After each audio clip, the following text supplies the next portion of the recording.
오늘도 새날을 주시고 새 생명 주신 주님께 감사드립니다.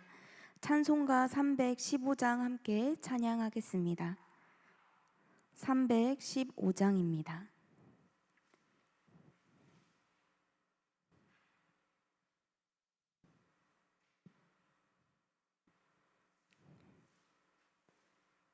네, 찬송가 315장 함께 찬양하시겠습니다. 내 주 되신 주를 참 사랑하고 곧 그에게 죄를 다고 합니다. 그는 은혜를 주신 내 예수시니 이전보다 더욱 사랑합니다. 주 날 사랑하사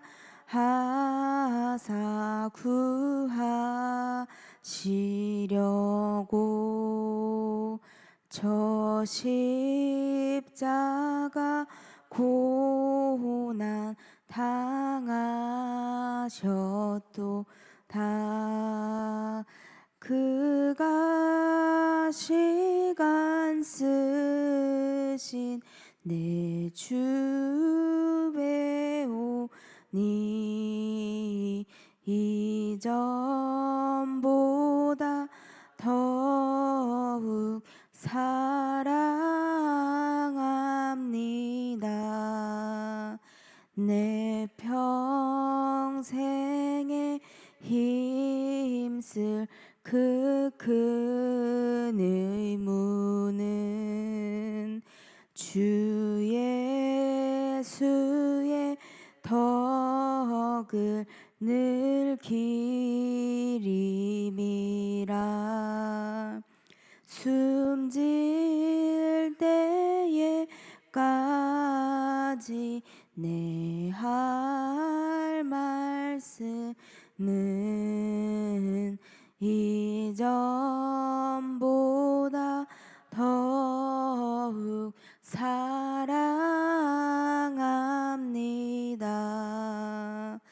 그 영광의 나라 나 들어가서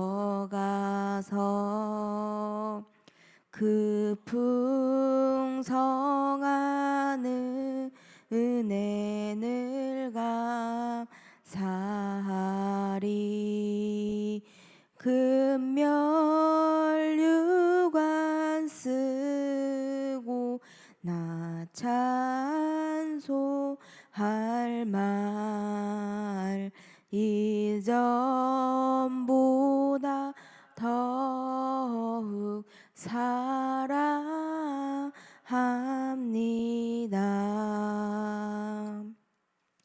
오늘 주신 하나님의 말씀은 사도행전 6장 8절에서 15절 말씀입니다. 사도행전 6장 8절에서 15절 말씀입니다. 신약성경 196면에 있습니다.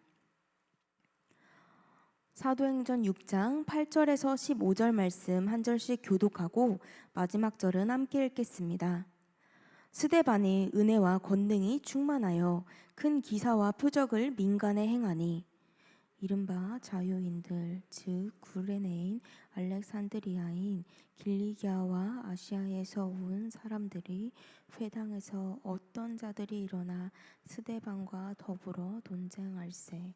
스데반이 지혜와 성령으로 말함을 그들이 능히 당하지 못하여 사람들을 매수하여 말하게 하되 이 사람이 모세와 하나님을 모독하는 말을 하는 것을 우리가 들었노라 하게 하고 백성과 장로와 서기관들을 충동시켜 와서 잡아가지고 공회에 이르러 거짓 증인들을 세우니 이르되 이 사람이 이 거룩한 곳과 율법을 거슬러 말하기를 마지 아니하는도다. 그의 말에 이 나사렛 예수가 이곳을 헐고 또 모세가 우리에게 전하여 준 규례를 고치겠다 함을 우리가 들었노라 하거늘 공회 중에 앉은 사람들이 다 스데반을 주목하여 보니 그 얼굴이 천사의 얼굴과 같더라. 아멘. 사도행전은 오순절 성령 강림 이후 교회가 폭발적으로 성장하는 모습을 기록하고 있습니다. 그러나 동시에 이 외부의 박해와 내부의 어려움도 함께 찾아왔습니다. 오순절 성령 체험 이후 사도들의 복음 선포로 이 수천 명이 회심했고 날마다 구원받는 자들이 더해졌습니다. 그러나 그 성장의 이면에는 구제 문제와 같은 내부적 갈등이 있었고 외부적으로는 유대 종교 지도자들의 핍박이 점점 더 심해졌습니다. 오늘 본문은 바로 그 과정 속에서 등장한 한 사람 스데반의 이야기입니다. 그는 이 7 집사 중 한 사람으로 선택되었지만 그는 단순히 구제만 하는 집사가 아니었습니다. 그는 성령이 충만해서 은혜와 권능 가운데 사역하며 복음을 담대히 증거하는 자였습니다. 그러나 그 충만함은 동시에 세상에 미움을 불러일으켰고 결국 그는 고난과 또 순교의 자리까지 나아가게 됩니다. 이 장면은 곧 이어질 이 스데반의 순교를 예고하는 중요한 장면입니다. 오늘 우리는 이 스데반의 모습을 통해 성령 충만한 사람의 특징이 무엇인지 함께 살펴보고자 합니다. 이 새벽에도 우리가 은혜와 권능으로 충만한 삶으로 부름 받았음을 깨닫고 또 결단하는 은혜의 시간이 되길 소망합니다. 본문 8절은 이렇게 기록합니다. 스데반의 은혜와 권능이 충만하여 큰 기사와 표적을 민간에 행하니. 여기서 은혜는 이 하나님께서 값없이 주시는 선물과 또 호의입니다. 스데반의 삶은 이 하나님의 은혜로 가득 차 있었습니다. 또 권능은 성령께서 주시는 선물입니다. 이 은혜는 우리의 신분을 변화시킵니다. 우리가 죄인 되었던 사람에서 하나님의 자녀가 되게 해줍니다. 또 권능은 우리의 사명을 감당하게 해줍니다. 만약 은혜만 있고 권능이 없다면 구원은 받았으나 이 무기력한 신앙에 머물 수 있습니다. 반대로 이 권능만 있고 또 은혜가 없다면 능력이 나타나도 교만하여지고 하나님의 영광을 가리게 될 것입니다. 그러나 이 스데반은 은혜와 권능이 함께 충만했기 때문에 균형 잡힌 신앙의 본에 보여주었습니다. 즉 스데반의 사역은 인간의 재능이나 노력에서 비롯된 것이 아니라 철저히 이 성령의 능력에서 나온 것이었습니다. 그는 사도가 아니었습니다. 그는 집사였습니다. 그러나 은혜와 권능이 충만하자 사도 못지않게 복음을 전하고 또 표적과 기사를 나타냈습니다. 이는 곧 오늘날에도 우리에게 이 직분과 상관없이 누구든지 성령 충만하면 쓰임받을 수 있음을 보여주고 있습니다. 우리가 잘 알고 있는 이 다윗과 골리앗 이야기에서도 이 골리앗을 무너뜨린 것은 다윗의 힘이 아니었습니다. 그것은 하나님이 주신 권능이었습니다. 보잘것없는 물맷돌이었지만 하나님의 권능이 임하니 거인 골리앗이 쓰러졌습니다. 이처럼 스데반도 사도가 아니었지만 은혜와 권능으로 하나님의 역사를 드러냈습니다. 그러므로 우리도 이 직분이나 위치를 핑계 삼아서 하나님 앞에 변명해서는 안 됩니다. 나는 목회자가 아니라서, 나는 믿은 지 얼마 되지 않은 초신자라서라고 말할 것이 아니라 주님 내게도 성령 충만을 주시옵소서 구해야 합니다. 은혜와 권능은 이 특정한 사람만의 것이 아니라 모든 성도에게 약속한 하나님의 선물이기 때문입니다. 내 삶에 이 은혜와 또 권능이 드러나는 모습은 어떤 것이 있습니까? 혹시 난 여전히 내 힘과 내 경험을 더 의지하고 있진 않습니까? 그러나 이 성령의 권능은 내가 가진 능력을 훨씬 뛰어넘어 하나님의 일을 이루게 해줍니다. 그렇다면 이 은혜와 권능은 어떻게 나타나는 것일까요? 첫 번째는 이 말씀에 순종하는 속도가 빨라집니다. 우리가 이해보다 앞선 순종이 더 앞서게 됩니다. 두 번째는 이 섬김의 지속성이 생깁니다. 박수와 또 사람들의 인정이 없어도 우리가 일하는 손을 멈추지 않습니다. 세 번째로는 기도의 담대함이 커집니다. 나의 문제 크기보다 하나님의 크심을 바라보고 간절히 기도하게 됩니다. 이러한 모습들이 내 안에 자라고 있는지 오늘 다시 점검하며 나아가길 소망합니다. 본문 9절에서 10절을 살펴보면 자유민들의 회당 사람들이 스데반과 논쟁했다라고 기록합니다.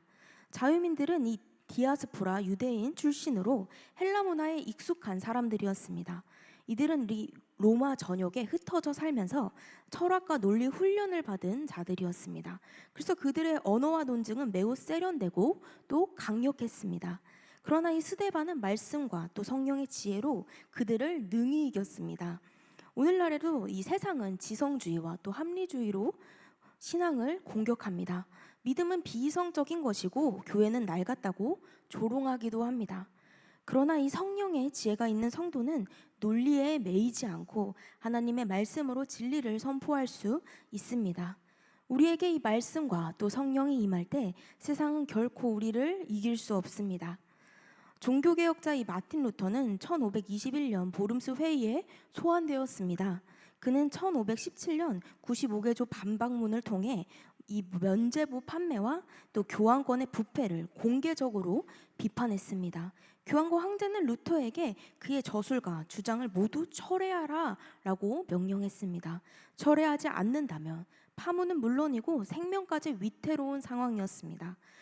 그러나 그때 루터는 내 양심은 하나님의 말씀에 사로잡혀 있습니다. 나는 여기 서 있습니다. 달리할 수 없습니다. 라고 말했습니다. 이 루터가 세상의 권세와 또 논리를 이긴 힘은 그의 언변이 아니라 말씀과 성령의 지혜에 있었습니다. 스데반도 이와 마찬가지로 자유민들의 논쟁을 말씀과 성령의 권세로 이겼습니다. 오늘날 우리의 신앙도 세상 앞에서 이 시험을 받습니다. 직장에서, 학교에서, 또 가정에서 우리는 이 믿음을 설명해야 하는 상황들이 있습니다. 그때 우리에게 필요한 것은 지혜와 성령입니다. 말씀으로 무장한 성도는 흔들리지 않고 성령의 지혜로 담대하게 대답할 수 있습니다. 나는 이 누군가에게 내 믿음을 또 설명할 준비, 곧 이 복음을 전할 준비가 되어 있습니까? 단순히 교회에 다닌다, 교회에 다녀봐 라는 차원이 아니라 왜 예수 그리스도가 나의 구주신지, 왜 말씀을 따라 살아가는지가 분명히 우리가 그거를 설명할 수 있어야 합니다. 이 세상이 던지는 질문 앞에서 나는 주저하고 있습니까? 아니면 말씀과 또 성령으로 담대하게 대답할 수 있습니까? 말씀과 성령의 지혜가 내 안에서 어떻게 드러나고 있는지를 늘 살펴봐야 합니다. 성령 충만한 사람은 고난 속에서도 하나님의 영광을 드러냅니다. 이 한국 초기 교회 때도 이런 모습들이 있었습니다. 이 일제강점기 신사참배를 거부했던 많은 성도들이 감옥에 갇히거나 또 고문을 당했습니다. 그러나 기록에 따르면 그들의 얼굴에는 이 두려움보다 오히려 담대한 믿음과 또 평안이 드러났다고 합니다. 세상은 그들을 억누르려고 했지만 그들의 믿음과 담대함이 세상을 이겼고 이것은 후대 성도들에게 큰 도전이 되었습니다. 바로 이것이 스데반의 얼굴에서 보이는 하나님의 영광과 같은 증거였습니다. 이처럼 믿음으로 고난을 견딘 이들의 얼굴은 시대를 넘어 하나님의 영광을 증거하는 삶이 되어줍니다. 오늘 본문은 바로 그 모습을 스데반을 통해 보여줍니다. 본문 15절은 이렇게 증언합니다. 공회 중에 앉은 사람들이 다 스데반을 주목하여 보니 그 얼굴이 천사의 얼굴과 같더라. 사람들은 이 스데반을 넘어뜨리기 위해 거짓 증언자들을 세웠습니다. 이는 예수님께 했던 방식과 동일한 방식이었습니다. 스데반은 이 억울한 상황 속에서도 반박하거나 또 분노하지 않았습니다. 그는 담담히 하나님의 영광을 드러냈습니다. 이 천사의 얼굴은 두려움이 아니라 하나님의 임재와 또 평안을 나타냅니다. 이는 곧 고난 속에서도 하나님께서 이 스데반과 함께 하셨음을 보여줍니다. 성경에서는 고난 속에서 하나님의 임재를 경험한 인물들이 많이 있습니다. 요셉은 억울하게 이 감옥에 갇혔지만 하나님이 함께 하심을 드러냈습니다. 또 다니엘은 사자굴 속에서도 하나님의 영광을 드러냈습니다. 모세의 얼굴은 하나님의 영광을 만나 광채가 났고 예수님의 얼굴은 변화산에서 해같이 빛났습니다. 이 스데반의 얼굴이 천사와 같았다는 것은 단순한 은유가 아닙니다. 실제로 하나님의 임재와 영광이 드러난 사건이었습니다. 그리고 이 장면은 곧 이어질 그의 순교를 예고합니다. 스데반의 충만함은 결국 세상의 미움을 불러일으켰고 그는 순교의 자리까지 나아가게 되었습니다. 스데반의 순교는 단순한 비극이 아니라 교회의 새로운 전환점이 되었습니다. 그 현장에 있던 청년 바울은 스데반의 죽음을 지켜봤습니다. 당시에는 이 스데반을 정죄하는 자리에 있었지만 그 사건은 그 마음속에 깊은 흔적을 남겼습니다. 훗날 이 다메섹 도상에서 부활하신 주님을 만난 바울의 삶 속에는 아마도 스데반의 얼굴과 그 담대한 신앙이 선명히 떠올랐을 것입니다. 한 사람의 죽음이 이 한 사람의 회심을 낳았고 그 한 사람이 이 이방의 사도가 되어 세계의 복음을 이루어 갔습니다. 이 철로역정의 저자 존 버녀는 12년 동안 감옥에 갇혀 있었습니다. 그의 제목은 단순히 이 허가받지 않은 설교를 했다는 것이었습니다. 그러나 그는 감옥에서 이 상황에 대한 불평이 아닌 오히려 성도들에게 가장 큰 영적 유산이 된 책을 남겼습니다. 고난 속에서도 그의 얼굴에는 믿음과 또 평안이 드러났습니다. 스데반의 얼굴이 이 천사와 같았다는 말씀처럼 하나님의 영광은 고난 속에서 더욱 빛납니다. 우리의 신앙은 평안할 때보다 고난 속에서 더 분명히 드러납니다. 그렇다면 나는 이 삶의 어려움과 억울한 상황 속에서 어떤 얼굴을 하고 있습니까? 그 얼굴이 불안과 원망으로 굳어져 있습니까? 아니면 하나님의 평안으로 빛나고 있습니까? 세상은 나를 통해 하나님의 영광을 발견할 수 있습니까? 우리의 얼굴과 삶이 곧 복음의 증거가 된다는 사실을 우리는 기억해야 합니다. 이렇게 스데반은 은혜와 권능이 충만한 사람이었습니다. 스데반의 순교는 교회 역사의 큰 전환점이 되어 주었습니다. 그 현장에 있던 사울은 이후 바울로 변화되어 복음의 사도가 되었습니다. 스데반의 죽음은 교회를 흩어지게 했지만 그 흩어짐은 오히려 복음을 땅끝까지 퍼뜨리는 계기가 되었습니다. 이렇게 성령 충만은 개인의 유익만이 아니라 교회를 세우고 또 세상을 변화시키는 능력이 되어줍니다. 그러므로 우리는 매일 말씀 묵상으로 성령의 음성을 듣고 기도로 힘을 얻고 작은 자리에서도 성령을 의지하는 훈련을 해야 합니다. 작은 결단이 모여 큰 믿음이 되고 그 믿음이 삶을 바꾸고 결국 하나님의 영광을 드러내게 될 것입니다. 오늘 우리도 이 새벽에 성령 충만하여 스데반처럼 은혜와 권능 가운데 살아가기를 소망합니다. 우리의 가정이 성령 충만하기를, 또 우리의 교회가 성령 충만하기를, 그리고 삶의 모든 자리가 성령 충만하기를 원합니다. 그리고 무엇보다 내 삶의 작은 순간마다 성령의 충만함이 드러나길 원합니다. 그래서 오늘 하루도 주님의 얼굴을 비추는 증인으로 살아가는 우리가 되기를 소망합니다. 우리가 믿음으로 이 세상과 맞설 때 말씀과 성령으로 충만하여 담대하게 말하고 고난 속에서도 하나님의 영광을 드러내는 우리 모두가 되길 주님의 이름으로 축복합니다. 함께 기도하겠습니다. 사랑의 주님, 오늘도 이 새벽의 자리에 우리를 인도하여 주심에 감사드립니다. 우리들의 얼굴에 주님의 영광을 비추어 주시고 은혜와 권능이 충만하여 오늘 하루도 말씀과 성령으로 담대하게 살아갈 수 있도록 인도하여 주시옵소서. 고난 속에서도 하나님의 영광을 드러내는 삶이 되길 원합니다. 이 새벽 주님의 말씀을 붙잡고 주님께 더욱 부르짖음으로 주님과 더욱더 가까워지는 은혜의 시간이 될 수 있게 주님 이끌어 주시옵소서. 예수님의 이름으로 기도드립니다. 아멘.